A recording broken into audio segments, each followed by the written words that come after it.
What turns a teenage dropout into one of history's most influential businessmen?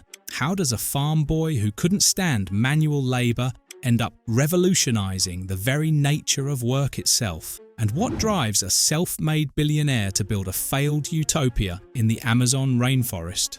The story of Henry Ford is filled with staggering contradictions. A man who helped create the American middle class, yet violently suppressed his workers.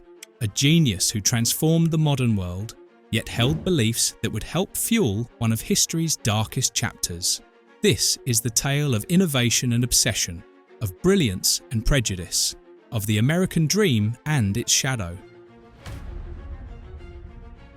At just 16, Henry Ford abandoned his family's Michigan farm for the bright lights of Detroit. His first job lasted only 6 days before he was fired. It seemed like a disastrous start. But this teenage dropout would go on to revolutionize not just the automotive industry, but modern business itself. Born in 1863, young Henry showed little interest in farming. Instead, he spent hours indoors tinkering with machinery, earning a reputation as the laziest boy on the face of the earth from neighbors. His true passion emerged at age 13 when his father gave him a pocket watch. Henry learned to disassemble and reassemble it repeatedly, soon earning money repairing watches across town. That same year, 2 pivotal events shaped his future. Seeing his first horseless vehicle, a steam-powered tractor, and losing his beloved mother. Her death left him devastated and more determined than ever to leave farm life behind. In Detroit, after his initial setback, Henry found work as a machinist and repairman. His mechanical genius flourished as he gained hands-on experience with various engines and machinery. By 1896, he had created his first quadricycle, a gasoline-powered vehicle that could reach 20 miles per hour. This achievement led to his first automotive company in 1899, which failed within 2 years.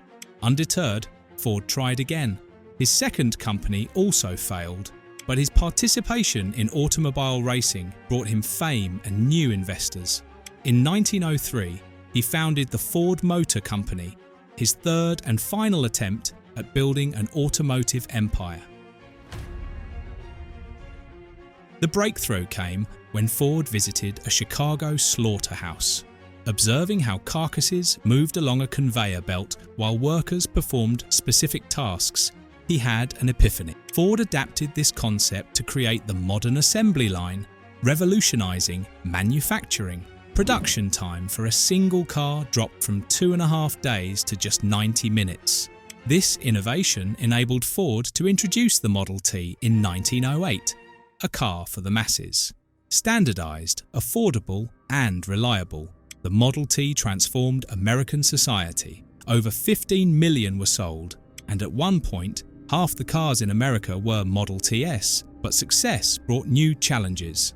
The monotonous assembly line work led to high employee turnover. Ford's solution was radical. He doubled wages to $5 per day and introduced the 5-day work week with 8-hour shifts. These changes, though controversial with shareholders, set new standards for American labor practices. As his power grew, Ford became increasingly authoritarian. He hired thugs to violently suppress union organizing, resulting in worker deaths. He treated his only son Edsel harshly, repeatedly rejecting his attempts to modernize the company. Ford's stubborn attachment to the Model T eventually cost the company its market leadership. His later years revealed darker aspects of his character. Ford became notorious for his virulent anti-Semitism, publishing hate-filled articles and books that later influenced Nazi ideology. Adolf Hitler cited Ford as an inspiration and awarded him Nazi Germany's highest honor for foreigners. During World War II, Ford's German plants even used concentration camp labor to build vehicles for the Nazi military. Ford also attempted to create his own utopian society in the Brazilian rainforest.